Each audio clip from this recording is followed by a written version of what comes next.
오늘 보실 성경은 구약성경 2장 창세기 1장 24절부터 31절까지의 말씀 제가 읽겠습니다.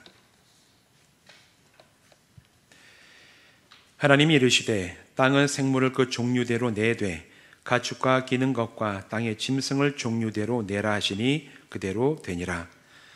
하나님이 땅의 짐승을 그 종류대로 가축을 그 종류대로 땅에 기는 모든 것을 그 종류대로 만드시니 하나님이 보시기에 좋았더라. 하나님이 이르시되 우리의 형상을 따라 우리의 모양대로 우리가 사람을 만들고 그들로 바다의 물고기와 하늘의 새와 가축과 온 땅과 땅에 기는 모든 것을 다스리게 하자 하시고 하나님이 자기 형상 곧 하나님의 형상대로 사람을 창조하시되 남자와 여자를 창조하시고 하나님이 그들에게 복을 주시며 하나님이 그들에게 이르시되 생육하고 번성하여 땅에 충만하라. 땅을 정복하라. 바다의 물고기와 하늘의 새와 땅에 움직이는 모든 생물을 다스리라 하시니라. 하나님이 이르시되 내가 온 지면에 씨 맺는 모든 채소와 씨 가진 열매 맺는 모든 나무를 너희에게 주노니 너희의 먹을거리가 되리라. 또 땅의 모든 짐승과 하늘의 모든 새와 생명이 있어 땅에 기는 모든 것에게는 내가 모든 푸른 풀을 먹을거리로 주노라 하시니 그대로 되니라. 하나님이 지으신 그 모든 것을 보시니 보시기에 심히 좋았더라. 저녁이 되고 아침이 되니 이는 여섯째 날이니라. 아멘. 기도하고 말씀 나누겠습니다. 하나님, 오늘도 우리에게 예배할 수 있는 날과 좋은 예배당과 또 믿음의 동역자들을 주심을 감사를 드립니다. 이제 우리가 말씀을 나누오니 성령님 우리의 심령 가운데 오셔서 진리의 빛을 비추어 주심으로 이 말씀 오늘 우리의 영의 생명이 되게 하시고 내가 나갈 믿음의 방향이 되게 하시고 우리가 이 세상을 향해서 힘차게 흔들 진리의 깃발 되게 하여 주시옵소서. 예수님의 이름으로 간절히 축복하며 기도하옵나이다. 아멘. 이 시간 이곳에서 또한 온라인으로 함께 예배하는 모든 분들 주님의 이름으로 축복합니다. 우리가 이제 계속해서 기독교의 기본 진리라는 주제로 말씀을 전하다가 추수감사절 맞이해서 이제 좀 감사에 대한 얘기를 좀 전했는데 오늘은 다시 우리가 주제 설교로 들어와서 기독교의 기본 진리라는 주제에 따른 5번째 말씀을 함께 나누고자 합니다. 올 한 해 우리 교회에서 제일 많이 광고했던 게 뭡니까? 매일 성경 읽기, 공동체 성경 읽기 열심히 합시다. 이 교회 소식 시간의 광고는 매주마다 우리가 했죠. 그 얘기는 올 한 해 우리 교회가 정말 성경을 가까이 하고 또 성경을 읽고 묵상하는 훈련을 다른 해보다도 더 집중해서 한 해 동안 이제 해왔어요. 아마 성실하게 이 성경을 읽고 묵상하신 분들은 반드시 하나님이 그에 따라 주시는 은혜와 또 깨달음과 또 변화시키시는 놀라우신 그 변화의 능력을 여러분 체험하셨을 줄로 믿습니다. 아직 경험하지 못했다면 해보셔야 돼요. 다른 사람이 말씀을 읽고 이런 은혜가 있고 기쁨이 있고 다른 사람이 이랬더라 얘기가 아니라 내가 말씀을 직접 읽고 내가 은혜를 받고 내가 변화되는 체험을 하면 그 다음부터는 정말 하나님이 그 말씀을 통해서 주시는 은혜가 여러분의 삶을 놀랍게 인도하는 그런 놀라운 변화가 있을 줄로 믿습니다. 우리가 이렇게 성경을 읽는 것에 우리가 참 많이 애를 썼는데 성경을 읽고 잘 알아야 하는 이유는 분명하죠. 성경에 기독교의 모든 진리가 담겨 있기 때문에 우리는 그렇게 성경을 강조하고 읽고 묵상을 하는 겁니다. 성경은 66권의 책으로 이루어져 있는데 이 66권의 책 중에 하나님이 어떤 분이신지 이 세상에 어떻게 존재하게 되었는지 또 인간은 어떤 존재인지 왜 그리고 이 세상에 죄와 고통이 차고도 넘치게 되었는지에 대해서 알려주는 책이 있어요. 바로 첫 번째 책인 창세기입니다. 창세기가 성경의 가장 앞에 온 이유는 그만큼 이 창세기가 증언하는 말씀이 기독교 신앙에 있어서 가장 중요한 핵심을 이루기 때문에 성경을 읽기 시작할 때 처음을 창세기부터 읽도록 하나님께서 이 창세기를 가장 성경 앞에 놓아두신 거라고 저는 확신을 해요. 그렇기 때문에 믿음을 바르게 또한 굳세게 세우려고 하는 그리스도인은 반드시 창세기를 읽으면서 이 창세기에서 선포하고 있는 핵심 진리들이 무엇인지를 바르게 알고 분명하게 이해하고 확실하게 믿을 때 우리는 이상한 사람들의 얘기에 마음에 쏠리지 않고 정말 성경이 증언하는 그 진리를 따라서 우리의 믿음의 길을 온전하게 가게 될 줄로 믿습니다. 그만큼 창세기는 굉장히 중요한 책이에요. 여러분, 창세기 1장 1절 어떻게 시작이 되죠? 태초에 하나님이 천지를 창조하시니라. 이게 이 두꺼운 성경의 첫 번째 시작하는 말씀이에요. 태초에 하나님이 천지를 창조하시니라. 짧아요. 짧은 구절인데 이 짧은 구절 속에는 굉장히 중요한, 가장 중요한 진리들 몇 가지가 담겨 있어요. 첫 번째는 하나님이 살아 역사하시는 분이심을 이 창세기 1장 1절은 분명히 얘기를 하죠. 하나님은 무슨 관념, 떠돌이 어떤 이상한 신이 아니라 살아 역사하시는 분이세요. 지금도 살아계시고 예전에도 살아계셨고 앞으로도 살아계시고, 그리고 성경이 얘기하는 대로 영원 이전부터 영원 너머까지 계시는 분이 바로 하나님이시라는 것을 창세기 1장 1절에 선포하고 있죠. 또 이 구절에는 그렇게 살아 역사하시는 하나님께서 온 우주 만물을 만드셨음을 분명하게 증언을 하고 있어요. 하나님은 살아계시기만 한 분이 아니라 온 천한 만물 우주를 창조하신 분이심을 창세기는 선포를 하고 있습니다. 하나님은 우주 만물을 만드신 분이세요. 우리가 눈에 보이는 모든 것이 다 하나님의 창조의 능력 가운데 만들어졌고, 지금 우리가 살아가는 이 모습도 하나님이 창조하신 그 창조의 섭리와 능력 가운데서 우리가 살아가고 있는 줄로 믿습니다. 이게 이 짧은 구절 하나에 들어있는 중요한 진리예요. 그리고 또 한 가지 진리가 있는데, 하나님은 전지전능하신 창조주이시기 때문에 하나님께서는 자기가 만드신 천한 만물에 속하지 않으신다는 것도 창세기 1장 1절은 분명하게 얘기를 해줘요. 예전에 우리 이제 한 40년, 50년 전만 해도 마을마다 가면 성황나무 같은 게 있었잖아요. 좋은 나무가 있으면 거기에다가 울긋불긋한 이제 천도 걸어놓고, 큰 바위 있으면 그 앞에 가서 이제 촛불 켜놓고 빌고, 그게 이제 어떤 영험한 존재라고 생각해가지고 거기에 뭔가 빌면 응답받는다는 게 우리나라 전통 무속신앙의 기본 패턴이에요. 근데 하나님 뭐라고 말씀하십니까? 어느 무엇으로도 나의 형상을 만들지 마라. 왜냐하면 하나님께서는 천한 만물을 창조하신 창조주이시기 때문에 어떤 형상, 어떤 바위, 어떤 산, 무슨 나무 이런 거에는 속하실 수가 없는 분이심을 성경은 분명하게 우리에게 증거해주고 있어요. 우상을 세우지 말라는 얘기는 하나님은 거기에 매이거나 속하시지 않는 분이라는 얘기예요. 왜? 하나님이 만드신 건데 그 어떻게 만든 그 작은 거에 하나님께서 소속이 되거나 매여 있을 수 있는 분이겠습니까? 하나님은 천지를 만드신 분이세요. 이게 우리가 처음 성경을 읽을 때 처음으로 보게 되는 창세기 1장 1절에 담겨 있는 굉장히 핵심적인 기독교의 진리입니다. 여러분, 오늘 우리가 믿는 하나님이 바로 이런 하나님이심을 분명히 알고 그런 하나님을 힘을 다해 믿고 따라가는 우리 성도들 되시기를 주님의 이름으로 축원드립니다. 이후에 이어지는 이 본문에 보면 하나님의 창조 사역의 순서와 내용을 알려주는데, 그 중에서 오늘 본문 24절에서 31절까지의 말씀을 보면 하나님의 창조 사적 마지막 날인 여섯째 날에 하나님이 만드신 것에 대해서 설명을 하고 있어요. 이전 닷새 동안의 창조 사역을 통하여 하나님은 온 우주 만물을 만드시고, 그리고 바다와 하늘을 나는 생물들을 지으셨습니다. 그리고 마지막 여섯째 날에는 땅에 사는 온갖 생물들을 지으셨다. 오늘 24절은 그렇게 얘기를 하고 있죠. 그런데 이 여섯 번째 창조의 날은 굉장히 특별한 날이에요. 여러분, 영화나 드라마 좋아하시죠? 아닌 것처럼 이렇게 표정을 짓고 계지 마세요. 주말에 되면 저희 가족 중에서 아주 드라마를 좋아하는 가족이 한 명 있어요. 저는 별로 드라마를 안 봅니다. 우리 막내가 드라마를 그렇게 좋아해가지고 요즘에 정년이 그걸 보면서 집에 올 때 젤리를 하나 사고, 먹으라 하면 안 먹는데, 너 왜 안 먹어? 그러면 이따 정년이를 보면서 먹겠다고. 드라마를 아주 좋아하는 어린이가 하나 있습니다. 여러분, 이 드라마를 좋아하는데 대부분의 영화나 드라마를 보면 제일 중요한 이야기의 장면은 언제 나오죠? 처음에 나옵니까? 마지막에 나와요.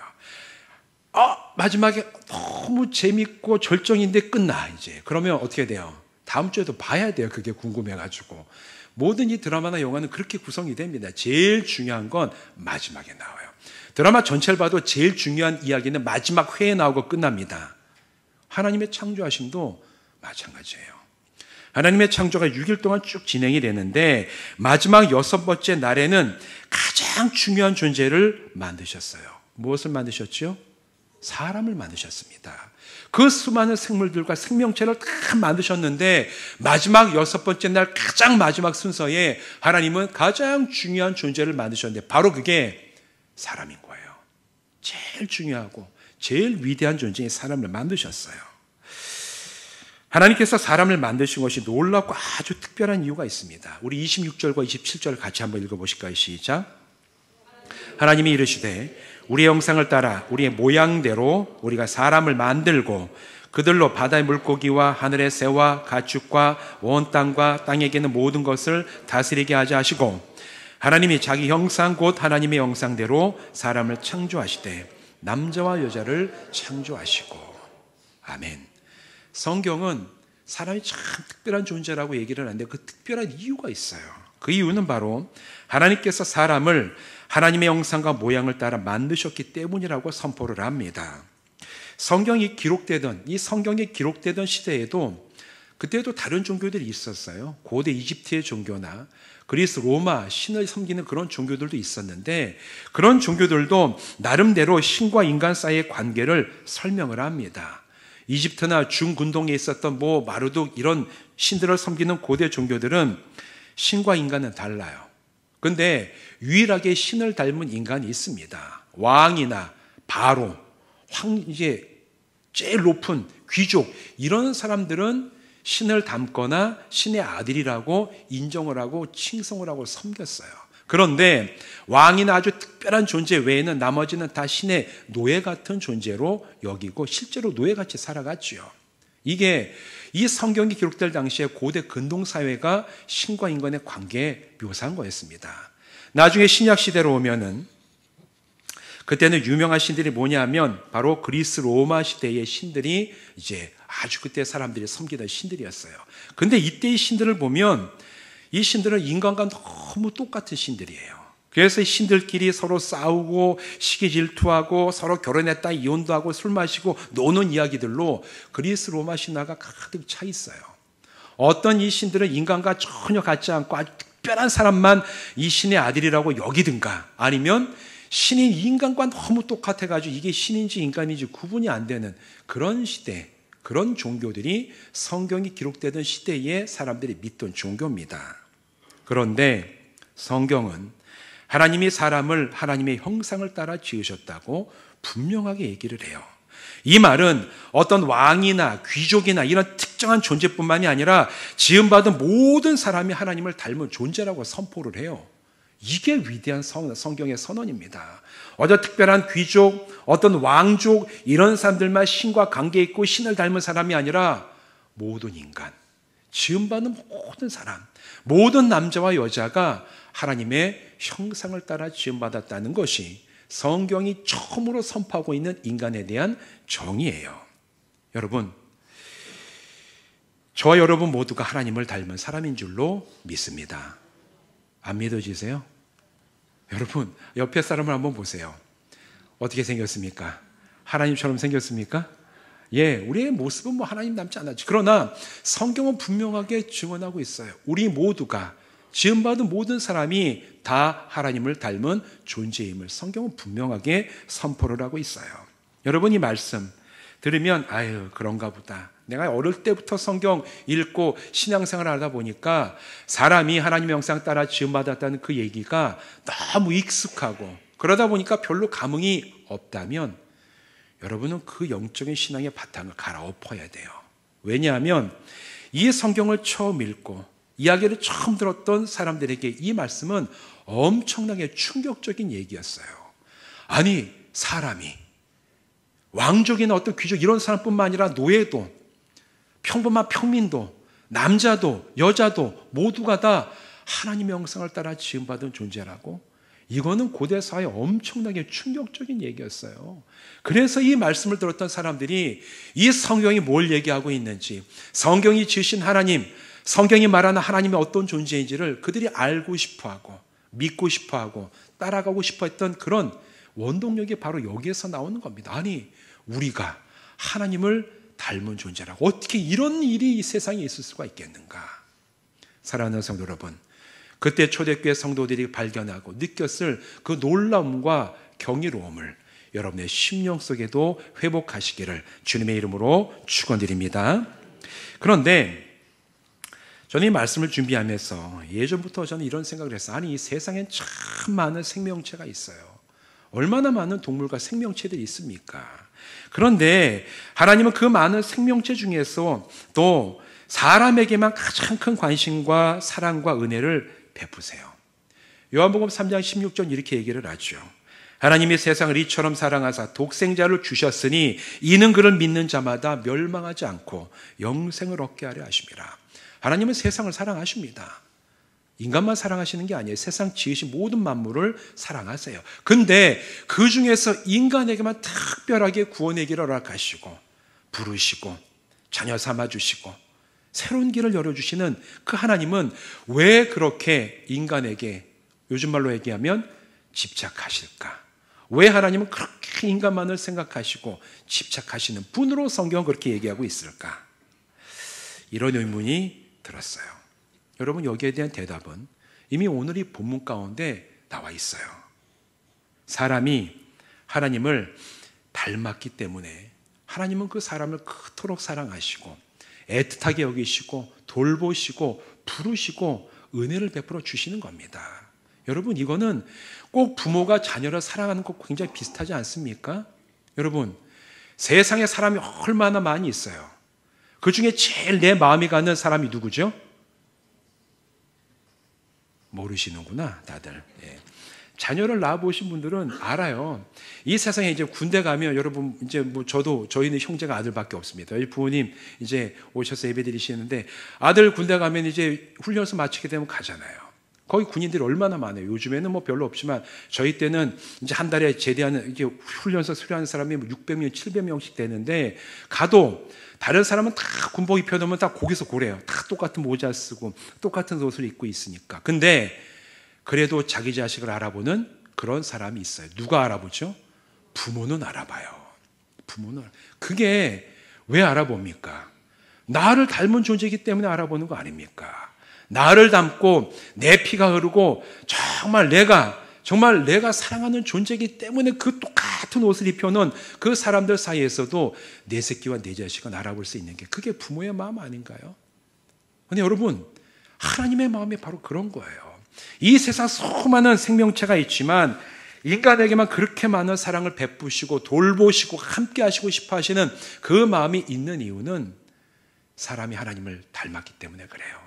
하나님께서 사람을 자기의 형상을 따라 지으셨기 때문에, 그래서 하나님은 창세기부터 마지막 요한계시록까지 사람과의 관계에 대해서 그토록 변함없이 애정을 베푸시고 은혜를 베푸시며 부르시는 바로 그런 하나님으로 성경을 증언하고 있는 겁니다. 그래서 하나님은 사람들과 친밀한 관계를 맺으며 대화하기를 원하세요. 사람들이 하나님과 동행하는 삶을 살기를 원하시고 또 그런 사람들에게 영원한 생명을 채워주시기를 원하고 계십니다. 바로 이 사랑 때문에 독생자 예수 그리스도를 보내시고 구원의 길을 완성하셨어요. 여러분, 하나님을 닮은 우리에게 구원의 은혜를 베푸시는 그 사랑을 깊이 경험하고 누리며 그 사랑을 따라 살아가는 우리 모든 새로운 교회 성도들 되시기를 주님의 이름으로 축원드립니다. 근데 그러면 우리가 하나님을 닮았다는 것이 구체적으로 무엇을 의미할까? 뭘 가지고 우리가 하나님을 닮았다고 얘기할까? 사실 이거는 신학교에 가면은 거의 한두 달을 계속 수업을 할 굉장히 방대한 양인데, 그런 방대한 양은 다 아실 필요는 없고 우리가 핵심적인 하나님 형상 닮은 게 무엇인가, 핵심적인 어떤 그런 요소만 몇 가지 아시면 될 것 같아요. 여러분, 우리가 하나님을 닮았다는 것이 생긴 것이 비슷하다는 그런 뜻을 가졌을까요? 옆에 계신 분을 보시면 아시겠지만 사람은 모양으로 하나님을 닮지는 않았습니다. 요한복음 4장 24절 이렇게 얘기를 해요. 하나님은 영이시니 예배하는 자가 영과 진리로 예배할지니라. 하나님은 영이세요. 그 얘기는 하나님의 어떤 물질을 가지고 계신 분이 아니라는 얘기예요. 그렇기 때문에 하나님을 닮았다는 말의 의미는 우리처럼 물리적인 모양이나 생김새가 닮았다는 뜻이 아니에요. 우리는 이걸 분명히 알아야 됩니다. 대신에 성경이 증언하는 하나님의 형상대로 우리가 지음받았다는 얘기는 영이시고 전지전능하신 하나님께서 가지고 계신 속성 가운데 일부를 사람들에게 하나님이 주셨다는 얘기예요. 그게 성경이 얘기하는 우리가 하나님을 닮았다는 이야기의 가장 중요한 내용입니다. 도대체 우리는 어떤 하나님의 성품과 속성을 가지고 있길래 하나님은 사람을 나를 닮은 존재라고 성경 가운데 말씀하셨을까? 첫 번째로 하나님은 사람을 만드실 때 자연 만물을 통치하고 다스리는 존재로 만드셨어요.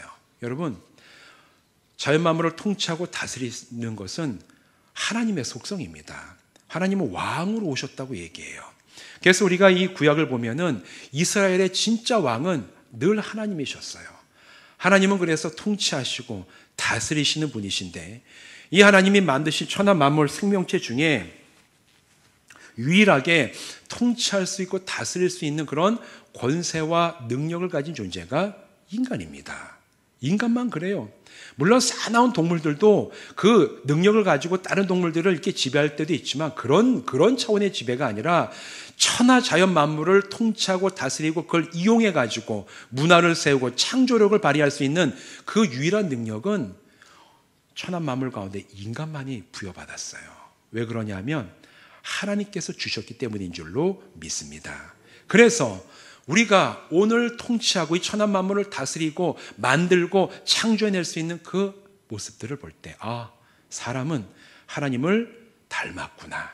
우리는 이렇게 고백을 할 수가 있어야 됩니다. 또 어떤 것이 우리에게 주신 하나님의 속성이냐? 하나님은 사람이 하나님을 닮아 관계 안에 살아가는 자로 만드셨어요. 26절에 보면 하나님 이렇게 말씀하시죠. 우리의 영상을 따라 우리의 모양대로 사람을 만들고. 그냥 성경 읽으면 이게 어떻게 보면 난해하게 다가오는 구조 중에 하나예요. 아니, 하나님이 왜 우리라고 얘기를 하셨을까? 그냥 읽으면 이게 쉽게 이해가 안 되는데, 여기서 하나님이 우리라고 하시는 것은 전통적으로 성부, 성자, 성령의 삼일체 하나님께서 함께 창조의 사역을 이루시고 진행하셨음을 기독교 역사 2000년은 그렇게 이해하고 받아들여요. 그래서 우리라고 말씀을 하시는 거예요. 그냥 하나님 한 분, 성부 하나님만 하신 것이 아니라 성부 하나님이 말씀하시고 성자 예수님과 성령께서 함께 모든 천하 만물을 다 만드시는 그 사역을 행하시고 지금도 이어가고 계시다는 것을 얘기하고 있기 때문에 성경은 우리라고 얘기를 합니다. 삼위 하나님께서 함께 하시며 서로 사랑하시고 하나님의 구원의 계획을 함께 이루어 가시는 것처럼 사람 역시 관계 안에 서로 사랑하고 함께 공동체를 이루어 살아갈 때 그때 진짜 인간답게 살 수 있는 존재임을 우리는 경험을 통해서 알 수가 있어요. 그래서 하나님은 사람을 남자와 여자로 만드셔서 둘이 함께 하게 하시고 가정을 이루게 하시고 그 가정이 모여 사회가 되게 하시고 국가를 이루게 하셔서 사람이 홀로 무인도에 가서 사는 존재가 아니라 함께 모여 사랑하고 서로를 위해서 자기를 내어주고 희생할 때 그때 진짜 인간답게 살 수 있는 은혜를 우리에게 주신 거예요. 이게 어디에서 왔냐? 하나님께서 우리에게 주신 하나님의 속성인 줄로 믿습니다. 왜? 하나님이 삼일체 하나님이어서 우리가 함께 사역한다는 그 말씀처럼 인간 역시 사람을 만드시고 홀로 거하게 하시는 게 아니라 남자와 여자를 만드시고 사람을 함께 거하게 하신 것이 하나님이 우리에게 주신 하나님의 속성임을 우리가 알 때 우리가 함께 모인 것이 하나님의 은혜로 모인 거예요. 내가 함께 모여 예배하게 한 것이 하나님의 속성이 우리에게 있기 때문에 내가 하나님을 닮았기 때문에 우리가 함께 모여 예배하게 된 줄로 믿습니다. 모일 때마다 우리가 하나님을 닮아서 오늘 이렇게 함께 모여 교제하고 예배하게 하심을 감사합니다. 이런 믿음의 고백이 여러분의 심령 가운데 있기를 주님의 이름으로 축원드립니다. 마지막으로 사람은 하나님을 닮았기 때문에 영적이며 지성이 있고 의지를 따라서 살아갈 수 있는 존재가 됐습니다. 전도서 3장 11절 이렇게 얘기를 해요. 하나님이 모든 것을 지으시되 때를 따라 아름답게 하셨고 또 사람들에게는 영원을 사모하는 마음을 주셨느니라. 영원함을 사모한대요. 여러분 마음속에 영원함을 사모하는 마음이 있습니까? 없다면 오늘부터 가지시기 바랍니다. 우리가 우스갯소리가 얘기했죠. 어느 날 하루살이와 파리가 만나서 열심히 놀다가 저녁이 돼서 파리가 하루살이한테 내일 만나자 얘기하니까 하루살이가 내일이 뭐야? 이제 이렇게 얘기하고, 또 파리가 사다가 이제 군뱅이 만나서 놀다가 군뱅이가 우리 내년에 다시 만나자. 내년이 뭐야? 여러분, 이 땅에 살아가는 모든 생물체들 유한해요. 인간도 사실은 유한하지요. 그러나 하나님은 우리 인간을 만드실 때 하나님을 따라 영적인 존재로 만드셨어요. 우리의 육신은 이 땅에서 시간이 되면 다 노쇠해지고 모든 사람이 가는 길을 따라 때로는 죽음에 이를 겁니다. 그러나 우리에게 주어진 영적인 존재로 지음받은 우리는 육신의 한계로 유한하게 끝나는 것이 아니라 이 한계 너머에 영원한 삶을 바라보고 사모하고 기대하며 살아갈 수 있는 존재로 우리가 지음받았어요. 그렇기 때문에 우리 마음 안에 영원에 대해서 기대하는 마음과 사모하는 마음이 나에게 있다면, 아, 하나님의 영상이 내 안에 회복이 됐구나. 우리가 이렇게 생각하시면 크게 틀리지 않습니다. 뭐 그것뿐만입니까? 사람은 지혜를 가지고 살아가요. 그런데 이런 지혜는 천하 만물 가운데 인간같이 지혜로운 동물이 없어요. 그래서 하나님을 믿지 않는 과학자들도 인간을 규정할 때 인간을 학문적으로 호모 사피엔스라고 합니다. 이거는 슬기 인간이라는 얘기예요. 인간만 굉장히 슬기롭고 지혜와 지성을 가지고 있는 존재인데, 인간이 원래 그렇습니까? 과학은 그게 진화의 결과라고 얘기하지만 성경은 하나님께서 지혜의 원천이시기 때문에 우리에게 하나님의 형상을 따라 지음받아서 우리 역시 지혜와 지식을 가지고 살아갈 수 있는 존재로 만드셨다라고 증언을 합니다. 사무엘상 2장 3절에 이렇게 얘기를 해요. 심히 교만한 말을 다시 하지 말 것이며 오만한 말을 너희 입에서 내지 말지어다. 여호와는 지식의 하나님이시라. 행동을 따라 보시느니라. 여호와가 어떤 분이시라고요? 지식의 하나님이시래요. 우리가 원래 이렇게 지혜롭고 지식이 있는 존재로 태어나고 그걸 가지고 살아가는 게 원래 우리가 타고난 게 아니라 하나님께서 하나님의 형상을 따라 우리에게 지혜를 주시고 지식을 쓸 수 있는 능력을 주셨기 때문에 오늘 우리가 그런 존재로 살아가게 된 줄로 믿습니다. 이 모든 것이 가능한 이유는 하나님께서 사람을 자기 형상대로 만드시고 오늘 본문 말씀 28절처럼 복을 주시고 번성하게 하시는 은혜를 베푸셨기 때문에 오늘 우리가 이 자리에서 이렇게 살아가게 된 것이지요. 다시 말해 우리는 오늘 이 땅에서 하나님을 닮은 존재로 살아갑니다. 그래서 사람은 존귀해요. 그래서 우리는 존귀한 존재입니다.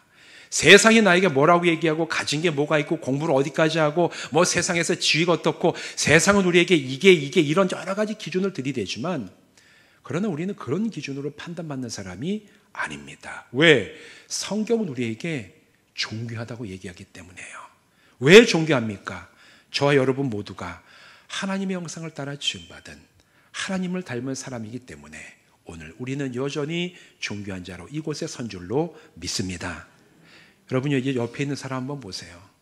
다시 한번 보세요. 시로도 한번 보세요. 보시면서 우리가 한번 고백을 하고 인정을 해봅시다. 당신은 하나님을 닮은 사람입니다. 마음이 약간 거슬리는 마음이 드세요? 여러분 그건 인간적인 마음이고요. 성경이 증언하고 있어요. 우리는 서로를 보면서 이 사람이 하나님의 형상을 따라 지음받은 하나님을 닮은 사람이구나. 우리는 이거를 인정해야 돼요. 하나님을 닮은 존재라는 것은 신앙이 있는 사람뿐만 아니라 믿음이 없는 사람에게도 하나님의 형상이 있습니다. 그래서 우리는 복음을 전해야 되고 다른 사람을 존귀하게 여겨야 돼요. 왜? 믿는 사람만 하나님의 형상이 있는 게 아니라 때로는 믿음이 없거나 하나님을 알지 못하는 사람도 그 사람이 사람이기 때문에 하나님의 형상을 따라 지음받은 존재예요. 우리는 이 사실을 알고 믿기 때문에 우리는 존귀한 사람이에요. 다시 한번 마지막으로 옆에 분 한번 보시면서 우리 인정하고 고백해 보실까요? 당신은 존귀합니다. 당신은 존귀합니다. 왜? 우리가 왜 존귀합니까?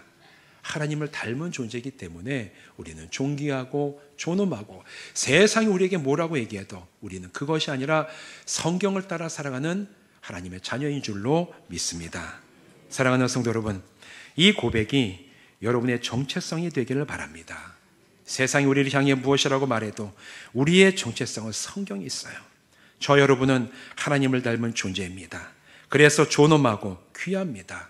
하나님의 형상이 여러분에게 온전히 드러나며 그 형상을 따라 우리에게 주셨던 그 하나님의 능력과 속성들이 놀랍게 우리의 삶에서 나타나서 여러분의 남은 모든 삶이 정말 하나님의 형상을 따라 지음받은 고귀하고 존엄하고 선한 영향을 미치는 아름다운 그리스도인의 삶을 살아가시기를 주님의 이름으로 축원드립니다. 기도하시겠습니다. 하나님 감사합니다. 오늘 우리가 어떤 존재인지를 다시 성경을 통해서 확인하고 알게 하셨습니다.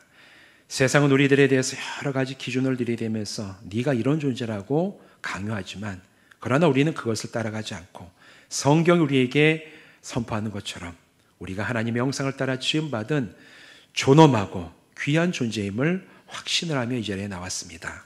하나님 그 확신이 더욱 굳세게 하여 주시옵시고 이 세상의 어느 자리에 있더라도 성경이 증언하는 우리의 정체성을 잃지 않게 하셔서 어느 곳 어느 자리 누구를 만나더라도 우리 사랑하는 성도들 한 사람 한 사람이 하나님의 형상을 따라 지음받은 하나님을 닮은 사람으로서 존엄하고 존귀하고 선한 영향을 미치며 살아가는 귀한 그리스도인으로 살아가게 하여 주시옵소서. 예수님의 이름으로 간절히 축복하며 기도하옵나이다. 아멘.